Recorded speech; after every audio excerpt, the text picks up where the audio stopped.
প্রতিদিন কিন্তু সকালবেলা একটাই চিন্তা থাকে, রুটির সাথে কি দেব। তো এখন কিন্তু বেশ সুন্দর বেগুন পাওয়া যাচ্ছে, আর আমি বসিয়ে দিলাম বেগুন পোড়া। মাঝখানটা একটু চিড়ে নিয়েছিলাম, দেখলাম পোকা আছে কিনা। বেগুনের খোসা আর টমেটোর খোসাগুলোকে ছাড়িয়ে পেঁয়াজ কুচিয়ে ধনেপাতা কুচিয়ে আর কাঁচা লঙ্কা নিয়ে রেডি করে নিয়েছি। আগে রুটিগুলোকে সেঁকে নিই, কারণ কি রুটিগুলো সেঁকেই ব্যাস গরম গরম থাকবে, আর এদিকে বেগুন পোড়া দিয়ে খেতে হবে। আমার রুটি ভাজা কমপ্লিট, এবার বেগুন পোড়া মাখার পালা। বেশটি করে তেল দিতে হবে, সর্ষের তেল। ব্যাস কাঁচা লঙ্কা নুন দিয়ে আগে ভালো করে কচলিয়ে পেঁয়াজ আর ধনেপাতাকে যত কচলিয়ে মাখা যাবে ততই ভালো লাগবে। তারপরে দেওয়া হবে টমেটো।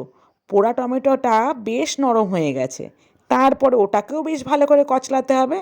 তারপরে বেগুনগুলোকে একসাথে নিয়ে সবগুলো একসাথে মাখামাখির পালা।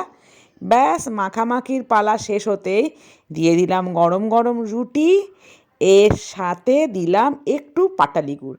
পাটালি গুড় এনেছিল কিন্তু গলে গেছে, চামচ দিয়ে তুলে দিলাম, কারণ শীতকাল তো এখন পাটালি গুড় চলেই। আর সাথে 2 কাপ চা।